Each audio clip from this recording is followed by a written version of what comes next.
Assalamualaikum warahmatullahi wabarakatuh. Ya, salam sejahtera untuk kita semua.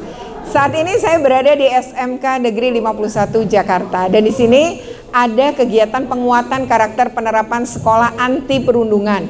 Ya, dan ini kita akan seminar tentang bagaimana mengatasi atau mencegah serta menanggulangi tindak kekerasan di satuan pendidikan. Nah, seperti apa videonya? Ikuti terus ya. Jangan lupa untuk di like, share, comment, and subscribe. Bagi yang belum subscribe, segera subscribe untuk terus terupdate dengan video-video pendidikan dan anak. Oke, terima kasih.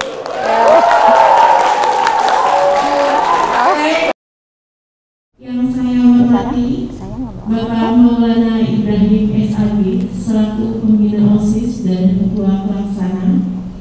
Yang saya hormati Bapak Maulai Mandul SPD selaku Wakil Kesiswaan, Ibu Rozaniwati MPD selaku Wakil Humas, Ibu Farhana MPD selaku Wakil Sarpras, Ibu Fernanda dan Bapak Lutfi Adi Budiman selaku Guru Bimbingan dan Konseling, serta anak-anak semua yang saya sayangi.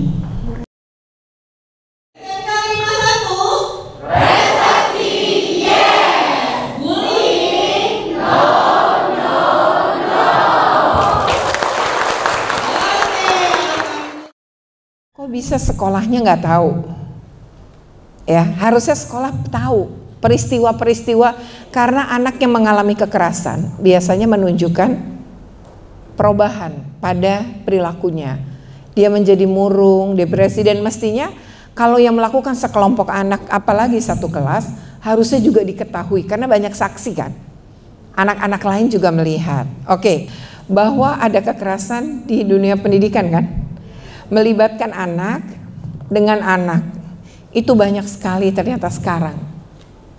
Guru ke anak ada. Ya, terutama kekerasan seksual. Ayo, siapa? Apa sih perundungan? Saya, Bu. Ayo sini. Kita kasih tepuk tangan nih. Siapa namamu? Saya Regina dari 11 Pemasaran. Perundungan menurut saya adalah perilaku intimidasi yang dilakukan secara berulang-ulang. Secara berulang-ulang? Ya, oleh seseorang atau kelompok orang? Kelompok orang, bisa seseorang, bisa juga kelompok orang. Oke. Kamu kelas berapa? 11 Pemasaran. 11. Kamu pernah nggak lihat orang dibully selama sekolah? Bisa di SD, SMP maupun di sini? Di SMP pernah sih, Bu. Gimana bulinya? Lewat sosial media, kayak disindir-sindir gitu. Jadi cyberbully ya? Iya. Jadi disindir-sindir, biasanya posting foto gitu ya, terus di komen-komen gitu? Atau gimana? Di story WA, Bu, kayak misalnya. Oh iya, terima kasih. Misalnya? Misalnya, itu di sekolah kok pakai lipstik kayak cabai-cabean aja. Gitu. Oh, ya. Jadi kamu pernah lihat ya, kalau kayak gitu ya, misalnya kamu tahu kayak gitu, kamu diem aja, hanya merasa ya, hanya dalam hati aja nih ngomong, atau kamu ikut komen? Enggak, Bu. Enggak? Ikut komen, Bu. Enggak ikut. Tapi kamu kenal antara si pembuli sama yang bully? Kenal, Bu. Oh, kenal. Oke. Terus tapi kamunya berusaha untuk diem aja? Saya cuma ngasih tahu kayak ke kemana? Korbannya. Oh, oke. Ke yang dibully. Supaya kayak nggak mikirin perkataan orang lain. Gitu. Oh, oke. Jadi diri sendiri. Iya. Jadi kamu menyampaikan empati ya kepada korban untuk nggak usah dipikirin deh kata-kata itu ya, gitu. Saya juga ke korbannya juga sempat nge-replay story-nya, Bu, kayak gak usah ikut campur urusan orang, biarin itu hak dia. Kita cukup komentar dalam diri kita sendiri aja supaya nggak ngikutin dia gitu. Oke. Berarti kamu pernah menyaksikan ya? Pernah. Tapi nggak pernah jadi korban atau pernah? Pernah, Bu. Pernah. Nah, gimana tuh ceritanya? Singkat aja. Atau kamu nggak mau ceritain? Ceritain aja ya, nggak apa-apa, kan nggak nyebut nama. Teman dekat sendiri, Bu. Oh, teman dekat ya, gimana? Ya, menurut saya Saya pertamanya anggapnya cuma bercandaan ya Bu. Cuman kalau misalnya dia sampai bawa keluarga, bawa ekonomi, itu menurut saya udah termasuk bullying. Udah bukan bercanda lagi gitu ya. Betul. Karena bully atau enggak yang nentuin itu korban, bukan pelaku. Jadi kata pelaku, itu mah baper. Bu, kita mah bercanda, dia aja yang baper. Bu, kita bercanda, dia aja yang lebay. Enggak, pelaku enggak berhak menentukan.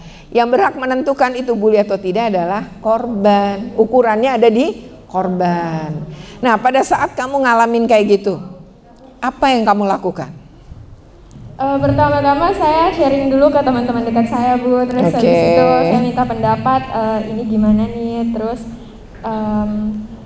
kalau misalnya saya dapat info lebih dari yang saya tahu ini, baru saya mau lapor ke guru BK Bu. Oh gitu, jadi udah curhat ke teman-teman dekat ya. Iya Bu.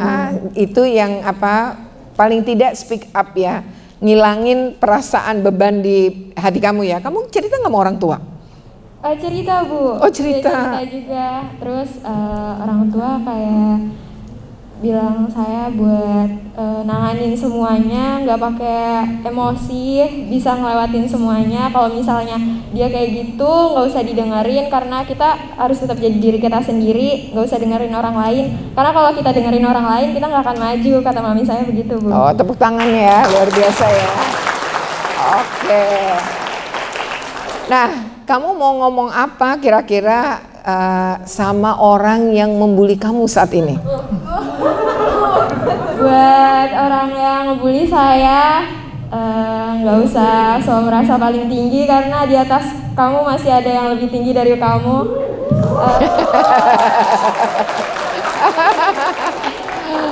Oke, yang pasti kan kamu pernah lihat yang nyaksiin, kamu pernah jadi korban, tapi kamu nggak pernah jadi pembuli kan ya? Alhamdulillah belum ya Bu.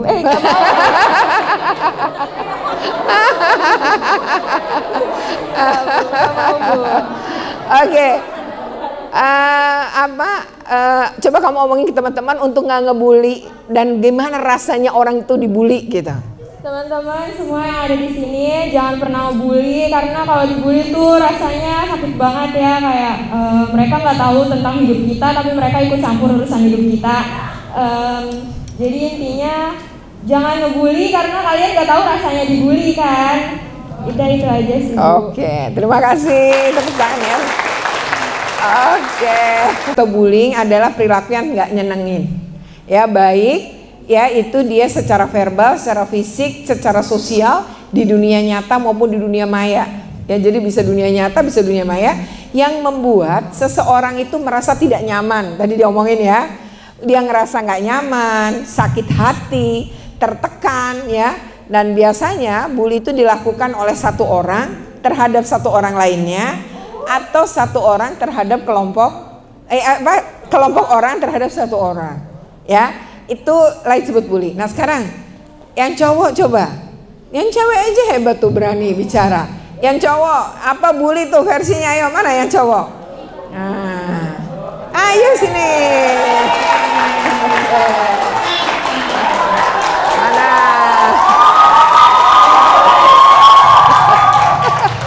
Penggemar kamu banyak ya.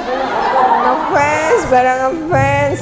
Bully menurut kamu apa? Oke, bully menurut saya itu tindakan yang menyakiti seseorang baik secara kelompok ataupun perorangan.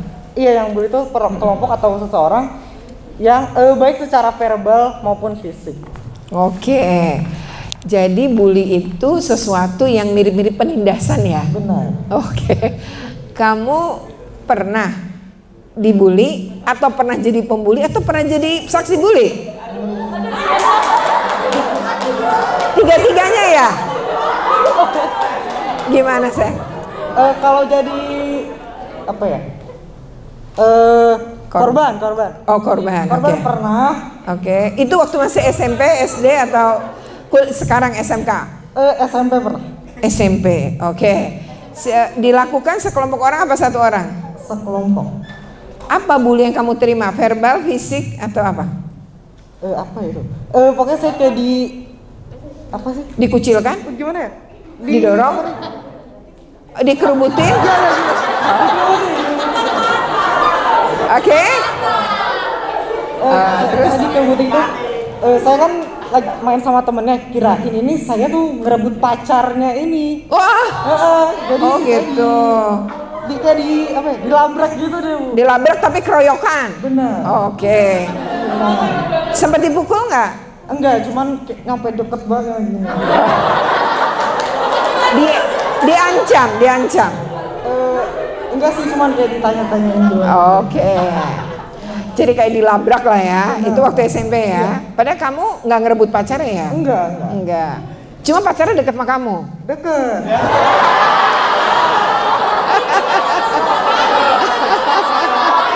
Makanya dicurigai, tapi dia enggak.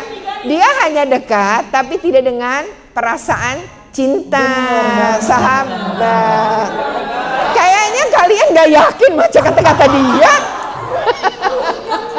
Oke. Nah, kalau ngelihat orang dibully pernah? Pernah pasti.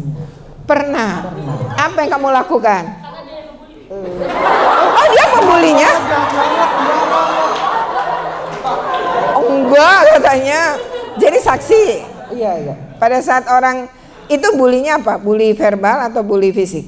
Verbal. Cuman kayak perkataan gitu kan juga bisa kan ya? Iya, misalnya orang kurus. Karena kurus terus kan kayak triplek, dipanggil triplek, siapa yang mau ya? Bener. Tiap ketemu triplek kan nggak ada yang mau juga gitu. Terus kebanyakan sih bentuk verbal sih yang saya lihat yang kayak ngatain fisik gitu. Oh, body shaming. Iya. Jadi itu yang paling banyak ya. Dan itu sekarang saya mau kamu ngomong bahwa itu sebenarnya nggak boleh gitu. Kata bully itu nggak boleh gitu. Apa yang mau kamu ungkapkan? Oke.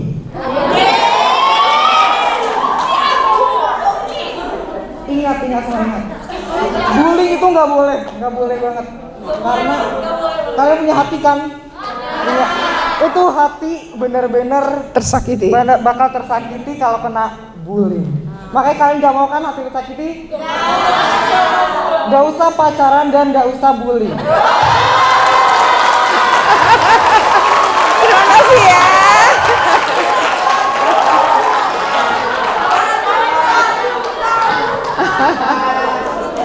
Kayaknya dia populer ya. Ini penggemarnya banyak banget. Oke ya, next ya. Jadi udah paham nih ya apa itu bully dan rasanya tuh dibully. Next. Nah sebenarnya ada indikator ya. Jadi bully apa enggak itu satu ya. Dia dilakukan dengan perilaku yang agresif enggak? Jadi agresif tuh pakai kebencian, pakai kemarahan. Jadi ngatain kita tapi dengan kebencian, dengan kemarahan. Kalau itu berarti indikatornya masuk. Yang kedua, ada nggak relasi kuasa yang timpang? Misalnya, yang satu nih anak orang kaya, ya ini anak nggak punya. Atau yang satu kakak senior, ya ini adik juniornya. Ya, jadi ada kuasa yang relasi kuasa yang timpang. Ya, atau guru kepada murid, orang tua kepada anak. Emang orang tua kepada anak bisa ya membuli? Bisa. Bisa banget nih kayaknya ngalamin.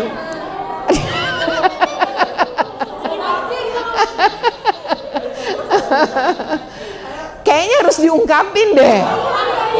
Sini, ayo.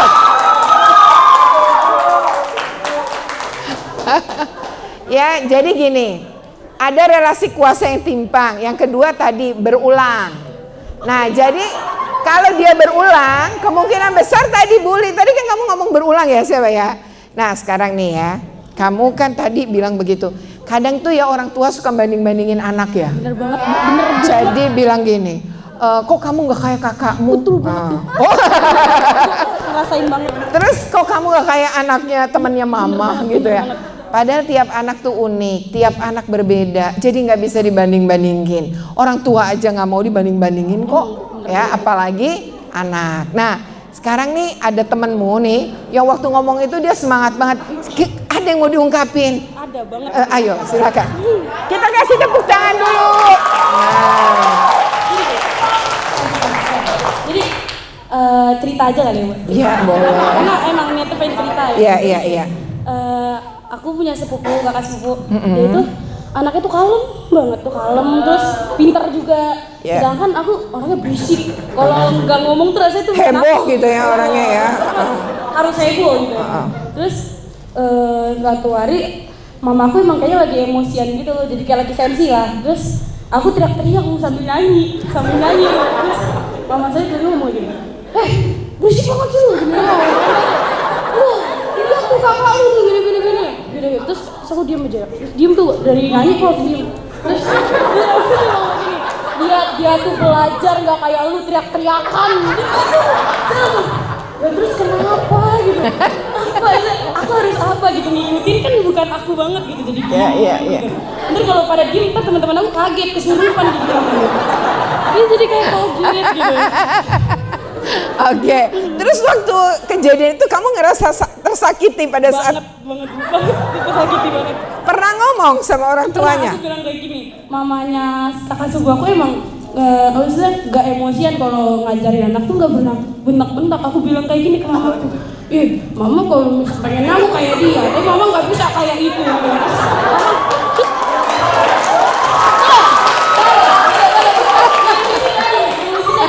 Ya udah lu jadi anaknya dia aja, digituin lah. Saya pas ngomong kayak gitu, saya langsung salah lagi saya. Padahal kamu juga bisa bilang, ya udah mama anaknya itu aja gitu ya. Itu keren aja gitu. Saya salah lagi, saya diem aja udah dulu. Oke, ini mungkin yang dia alami ini adalah juga dialami oleh teman-temannya atau anak-anak lain. Hanya dia lebih berani berekspresi, ya. Makanya dia ceria terus, walaupun mungkin ada sedih dia nggak mau pendem, ya. Nah, itu sesuatu yang tadi healingnya ada, jadi dia belajar lebih kuat. Dan sebenarnya nggak ada yang salah dengan diri kita ya. Kita seperti ini ya emang beginilah kita. Masa mau jadi orang lain gitu ya? Nah, nggak bisa, betul ya. Dia patut kita apresiasi karena berniat jadi dirinya. Oke. Makasih ya. Oke. Komunikasi. Walau tadi dibilang kok nggak kayak mamahnya ini.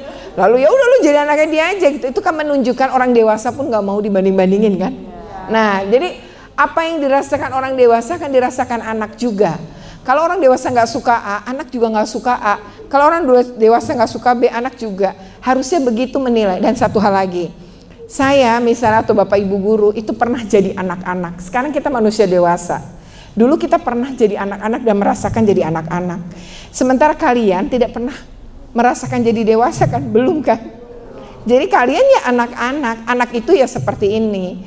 Tadi ya, anak itu tidak belum dewasa ya, jadi cara berpikir emang pasti belum dewasa. Kita nggak bisa paksain anak untuk lu dewasa kayak berpikir, sebenarnya nggak bisa, karena memang caranya masih berpikir dengan sebagaimana versi anak-anak. Kemudian yang kedua, anak itu usianya 0 sampai 18 ya, 18 lebih sehari aja udah bukan anak. Jadi dalam undang-undang itu 18 lebih sehari udah bukan anak.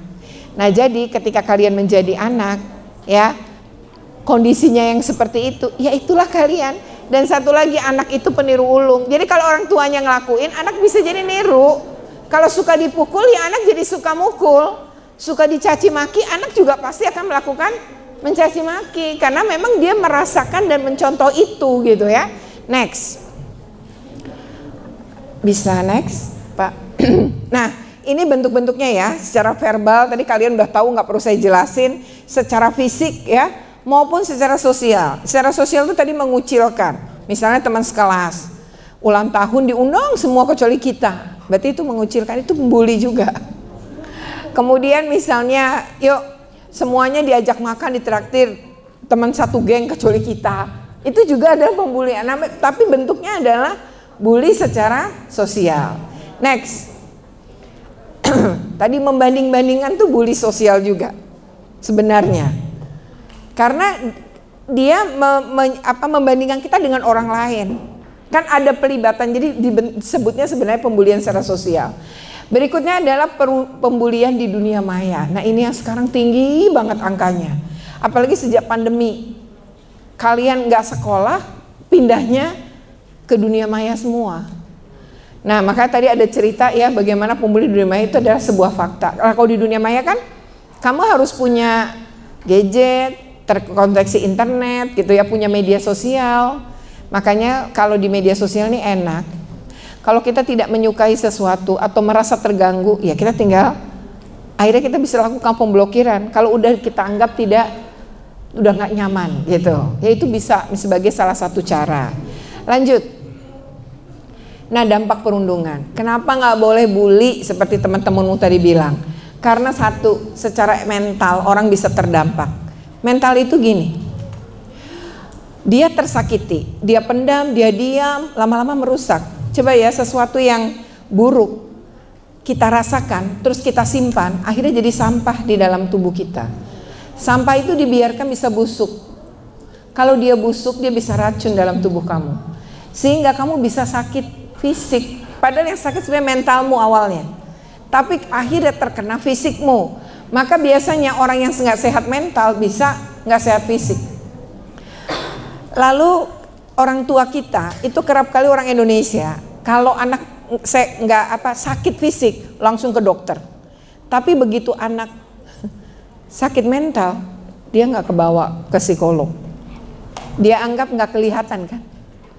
Padahal itu juga berdampak dahsyat. Karena anak yang mentalnya sakit, fisiknya bisa sakit. Kalau fisiknya sakit, akhirnya akademisnya turun dong. Karena kan dia nggak konsen, sering sakit, jarang masuk. Nah, berikutnya dia menarik diri dari pergaulan sosial. Akhirnya dia jadi asosial. Nah, itu yang bisa dampaknya berkepanjangan dari seorang anak yang mengalami pembulian secara terus menerus. Lanjut. Dan nggak pernah dapat pertolongan.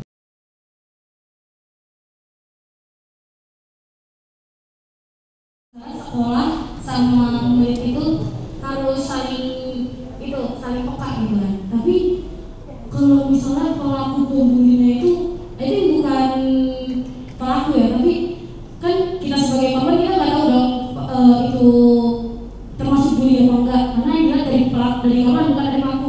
Yeah. Tapi pelakunya ini adalah guru. Nah, itu cara kita dengerin, kita kan kayak lagunya kan kalau di sekolah itu kan pasti guru. Tapi kalau guru itu yang ngelakuin itu bully itu sendiri, kayak contoh aku sering banget di body shaming sama guru.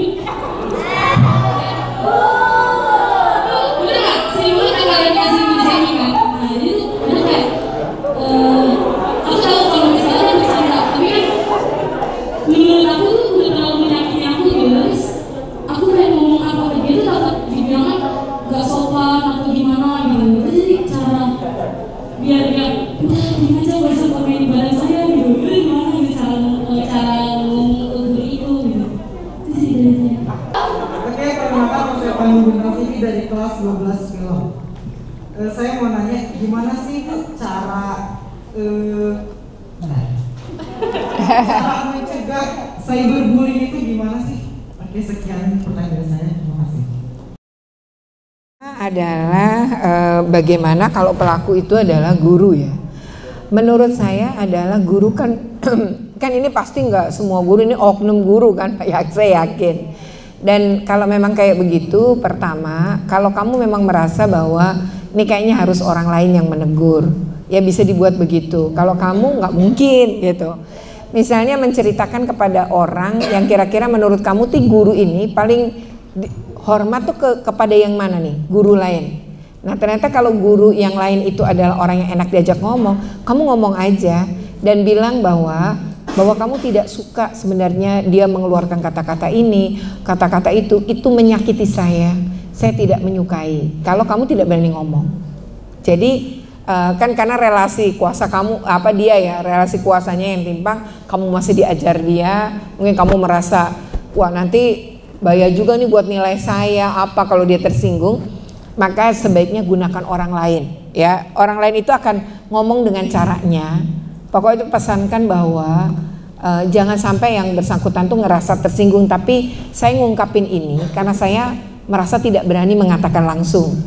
Jadi saya memohon pertolongan, diomongin ke itu dengan cara yang baik-baik juga, sehingga si yang bersangkutan tidak mengulang. Tapi andaikan dia tetap melakukan, lebih baik kamu ngomong aja.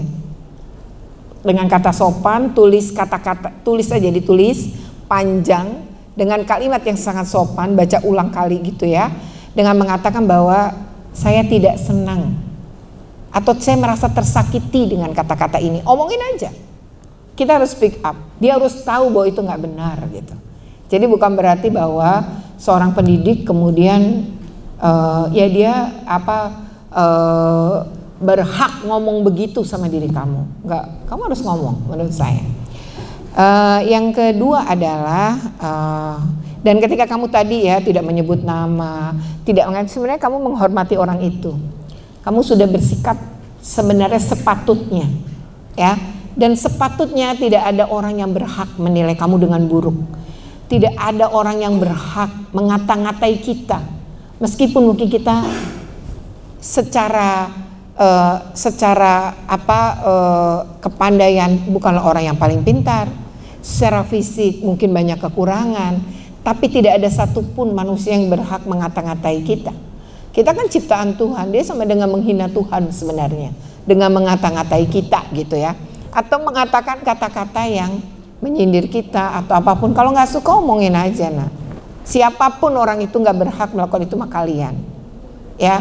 Kalau kemudian kalian merasa nggak sanggup juga untuk ngomong, mari healing. Ceritakan ke orang lain, ungkapkan rasa sakit di diri kamu, jangan simpan. Ya, itu penting. Cintai diri kita. Pokoknya nanti kamu akan punya tahap, saya tahu di usiamu belum. Nanti kamu akan punya tahap, kamu udah gak peduli orang mau ngomong apa. Itu suatu saat akan ada. Tapi itu dalam sebuah proses pendewasaan kamu. Ya, gak usah di sekolahan atau usiamu. Di tempat kerja aja pembulian banyak kok. Dilakukan oleh orang-orang dewasa. Itu kenapa waktu masih sekolah dia melakukan hal yang sama atau dia mungkin korban, ya. Jadi prinsipnya adik-adik sekalian, orang yang bahagia akan melakukan orang lain memperlakukan orang lain dengan baik. Kalau ada orang memperlakukan kita dengan buruk, orang itu sungguhnya nggak bahagia. Jadi orang tua pun begitu, dia akan bisa memperlakukan anaknya dengan baik kalau dia bahagia. Jadi kalau kita bahagia, kita nggak mungkin nyakitin orang lain kok. Jadi kalau ada orang suka menyakiti kita, sesungguhnya dia nggak bahagia dengan dirinya, dan dia mencoba mencari pelampiasan dari perasaan tak bahagianya. Jadi jangan biarkan itu merusak kamu yang udah bahagia, gitu ya. Jadi cari juga pertemanan positif. Jangan mau bergaul dengan orang negatif. Kalau orang mulai ngomong ke kamu, kamu tahu nggak tuh si ini kan begini gini. Tahu nggak? Di depan orang lain pun ngomong kamu tuh dijelek-jelekin juga gitu. Jadi kalau ada orang yang jelek-jelekin orang lain di depan kita, maka kita langsung saja, apalagi ditujukan, maksudnya cuma kita berdua terus ngomongin orang lain, orang ketiga di antara kita gitu. Ya itu berarti bukan teman yang pas gitu. Daripada kamu kelak tersakiti, itu ya udah, berarti Tuhan nunjukin bahwa ada teman yang nggak tepat buat kamu gitu. Bergaulah sama orang positif, kamu jadi positif. Bergaulah sama orang berprestasi, kamu jadi berprestasi. Jadi kalau kamu bergaul sama orang-orang negatif, kamu jadi negatif. Tukang gosip, kamu bergaul sama kamu kan jadi tukang gosip kan. Jadi bukan berarti kamu gak mau berteman sama siapapun, tapi pilihlah teman. Pilih teman yang baik biar kamu tetap sehat secara mental, ya. Jadi saya cuma pingin sayangi diri kita. Jangan kasihani diri kita, sayangi, kasihi ke diri kita. Ya, itu penting. Jadi bahagia itu harus, ya. Oke? Healing ya.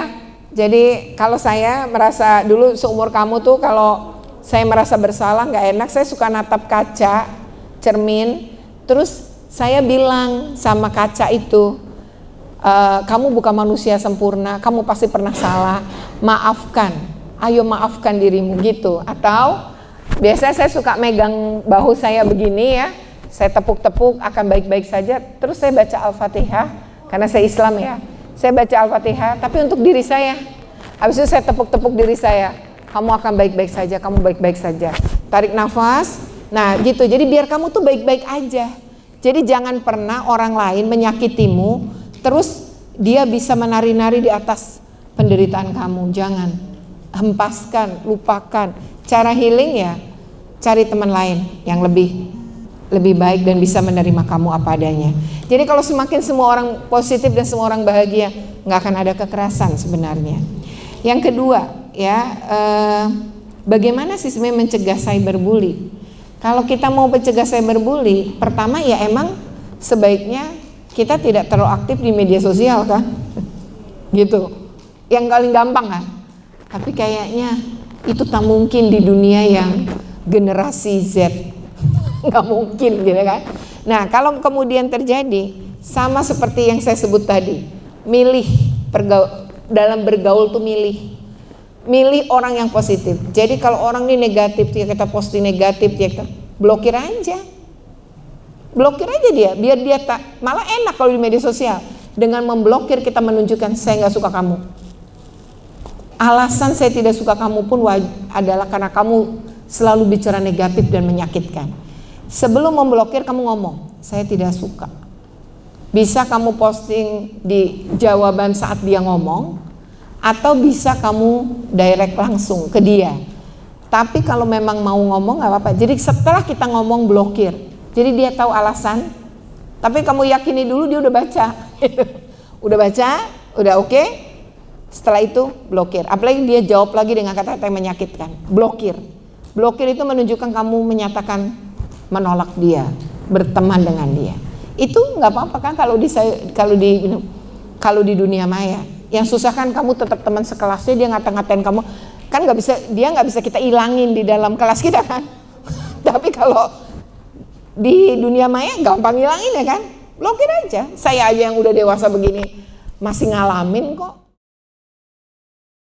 Ya, demikian seminar ya penguatan pendidikan karakter ya sekolah anti perundungan ya anti kekerasan di SMK Negeri 51 Jakarta. Anak-anaknya tadi tampak sangat antusias ya, aktif dalam mengikuti kegiatan ini, dan ternyata memang banyak permasalahan ya. Artinya anak-anak ini juga banyak mengalami pembulian bahkan ketika mereka masih SMP misalnya ya. Tapi anak-anak tuh terbuka untuk bercerita tentang apa yang mereka alami, dan nampaknya memang mereka juga ingin terbebas gitu sekolahnya dari berbagai bentuk kekerasan. Oke, demikian seminar ini ya, video tentang seminar ini di SMK Negeri 51 Jakarta.